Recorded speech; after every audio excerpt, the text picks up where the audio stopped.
굿의 겨울. 공표하세요. 퇴근하던 브렌튼이 눈을 끔뻑였다. 뒤에서 대기하고 있던 니켈의 눈가도 움찔했고 멜은 저도 모르게 입술을 씹었다. 안 그래도 공작 영해의 동태만 주시하고 있는 비난민들이었다. 같은 층, 같은 공간. 그들 한복판의 가장 높은 자리에 앉아 있는 자신이 먼저 피신을 한다면 배신감이든 원망이든 그 감정이 폭발해 주위를 둘러쌀 것이고 그때부터의 이탈은 피를 보게 될 거였다. 물론 가인들이 우려하는 바를 아이도 생각해보지 않은 건 아니었다. 이탈하는 모습을 본 버림받은 자들은 다시금 이성을 되찾지 못할 것이다. 그러니 아이의 시선은 곧바로 옆자리로 향했다. 아스트라, 뭐? 할래? 공표? 지루하다, 재미없다, 별로다, 온갖 감흥이 맴도는 와중에 이름이 불렸다. 진짜? 정말로? 이런 일은 제가 하겠습니다. 라이스 후장령에. 끼어든 브렌튼이 당장이라도 대신하려는 것처럼 상체를 젖히고 있다. 그래, 공포하는 거. 그런 건 하인들이 하는 일이긴 해. 기종영예가 나설 일이 아니지. 하지만 이쪽에게 절대 못 맡기겠다는 저 눈을 보면 도무지 입을 다물어 줄 수가 없다. 모두 주목! 아스파르가 골머리를 짚고 공작과 가솔들이 굳는다. 모든 이목이 아스트라를 향했다. 이 또한 아스트라의 속을 채우기 시작했다. 공작 영예만을 바라보던 눈들이 답을 내려주길 간곡하게 또는 공포로 아스트라를 응시하고 있었다. 다들 이미 알잖아. 아꾸른트는 열렸고 마물은 너희들을 통째로 씹어삼키려고 다가오고 있지. 이 성은 누구도 지켜주지 못할 거야. 라피스라줄리는 아무도 지키지 못할 거라고. 브렌트는 속으로 세우스를 부르짖었다. 니켈과 댄은 혼란스러웠다. 지금이라도 후장령의 목덜미를 쳐 기절시켜야 하는 걸까? 왜? 슈텐데스어로서는 넘치는 간용을 베풀었잖니. 나머지는 알아서 해. 우린 떠날 거니까. 적나라한 말은 저열한 열감을 안겨다 준다. 아스트라는 원초적인 쾌감에 나른히 아래를 훑었다. 저 하찮은 것들이 이제 얼마나 추잡한 반응을 보여줄까 하는 기대도 있었다. 잠깐의 정적이 흘렀다. 아스트라는 알았다. 딱 한순간 이 공기가 무너지기만 하면 걷잡을 수 없는 혼란이 대연회장을 몰아칠 것이다. 그리고 기대대로 그 첫 탈을 끊는 목소리가 흘러나왔다. 어서 가세요. 아주 나이든 노파의 음성이었다. 짜랑짜랑한 아스트라의 목소리에 비하면 조그맣기까지 했지만 성에 들어와 담요를 덮고 따뜻한 숲으로 배를 채운 그녀는 마음속에 담긴 것을 어렵지 않게 끄집어낼 수 있었다. 피하셔야 합니다, 아가씨. 사셔야 해요. 암요, 무탈하셔야 합니다. 꼭 무사히 탈출하십시오. 울음이 터진 누군가는 훌쩍이면서도 말을 끝까지 맺었다. 아스트라는 한급히 두리번거렸다. 저들 전부가 저런 것은 아니다. 분명 사이사이에 흉악하게 일그러진 혹은 냉소적인 또는 무표정해진 자들도 있다. 하지만 번져나가는 염려의 분위기 속에서 그걸 굳이 깨뜨리려고 나서는 자는 없었다. 왜? 아스트라는 뻣뻣하게 돌아보았다.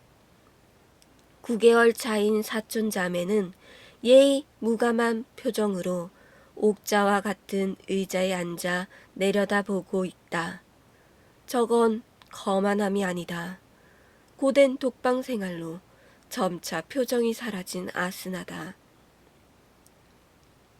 라피스 라줄리 공작 부부가 멀쩡했을 때를 떠올려 보라. 아스나는 햇살 같은 미소를 지닌 아이였다. 그때에 비하면 지금은 겨우 미소 짓는 흉내만 내는 껍데기잖아. 그래서 저 얼굴이 오만함이 아니라고? 대중의 반응은 아이로서도 의외였다. 아스트라의 날선 솔직함에 의도치 않게 선량한 이들이 먼저 반응한 것이라 봐야 할 테다. 수긍하는 듯한 이 분위기도 한순간뿐일 것이다. 아이는 한숨을 내쉬었다. 이제는 달아나야겠지만 도피가 그리 간절하지 않다. 너무 많은 피를 토했고 손발은 차가웠고 숨쉬는 건 버거웠다. 들으세요. 고작 한마디도 버겁다. 그렇기에 호흡을 가다듬는다. 할 수 있는 말도 시간도 적다면 더욱 분명해져야 할 뿐이다. 니켈 마인츠경, 도내 축사들을 개방하세요. 물음터를 조사하면서 옥축업자들이 많이 나섰다. 적잖은 가축들이 도시 내부에 남았을 것이다. 짐승은 인간보다 위험에 더 민감하다. 이미 지척에 다가온 마물들을 느끼고 달아나려고 날뛰고 있을 터. 풀려난 가족들이 사방팔방으로 흩어진다면 같이 달아나는 난민들의 생존율이 올라갈 것이다. 단 도리어 느린 인간이 가축보다 노려질 위험이 있으니 풀어줄 짐승들에겐 약간의 상해를 입혀두어야 할 것이다. 브렌튼 마이어경, 운신이 가능한 대열의 통솔을 맡깁니다. 공작 영예께서는 바이얼건가 내려가시는 겁니까? 질서를 유지하는 것이 암묵적인 협의로 이루어진다면야 이상적이겠지만 혼란함 속에서 끝까지 지켜질 거라고 믿을 순 없다. 최악은 아니어야 이성이 버틴다. 그리고 최악이 아닌 상황은 하나만 있으면 된다. 아주 가능성 없는 것일지라도. 이 루카누스에서 처음 죽는 이는 그들이 아닐 거라는 것. 이 루카누스에서 마지막으로 남는 이가 그들은 아닐 거라는 것. 자신들은 아닐 것이라는 그 희망 하나. 아스트라테 라이스, 아스파르테 라이스. 그대들은 나머지 시민들을 이끌고 먼저 지하 통로로 나아가세요. 아기씨, 이 루카누스를 가장 마지막에 떠나는 건 라피스 라줄리가 될 것입니다. 브렌트는 두 눈을 질끈 감았다. 감히 어린 라피스 라줄리의 말에 항명하고 싶지 않다. 그러나 명령과 목숨 하나만을 택해야 한다면 도무지 후자는 버릴 수 없다. 어찌 이 마음은 목숨을 놔두고 고귀한 피를 가장 먼저 흐르게 할 수 있겠는가? 바이얼경, 당장 영예를 모시고 피하게. 바이얼경. 노회한 집사의 목소리 뒤로 갈라진 음성이 흘러나온다. 댄 바이얼은 혼란스러웠다. 주인 아가씨를 모신 채 이성 모두를 버리라는 명령은 마음이 불편할지언정 당장에 실행할 수 있는 것이다. 하지만 그 주인 아가씨를 가장 위험한 곳에 마지막까지 두라는 것은 기사로서도 따르기 어려운 것이었다. 그러나 루카누스의 마지막을 나와 함께 해주겠어요? 명을 받들어 당신을 지키겠습니다. 제 심장을 걸고. 어린 주인의 말은 기사의 심장을 움켜챘다. 일순 숨구멍이 굳어 브렌트는 무호흡으로 눈을 떴다.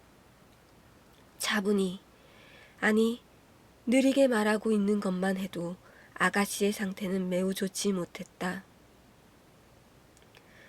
피난민들이 들어차 난잡한 이성을 빠르게 벗어나려면 기사들의 기동력밖에 없는데 두 기사 다 충직하여 받은 명령을 거역하지 않는다. 브렌트는 반쯤 잠긴 파란 눈을 응시하다 다시 눈을 내리깔았다. 그저 사람을 부리고 문서만 작성해온 늙은 몸으로 그가 할 수 있는 게 무엇이 더 있는가. 결국 그 역시 라피스라줄리의 가신으로서 주인의 말씀을 따르는 것밖에 잘할 수 있는 것이 없다. 엠버, 어서 사람들을 모으게. 집사장님, 우리가 일을 끝내야 아기씨께서도 안전해지는 걸세.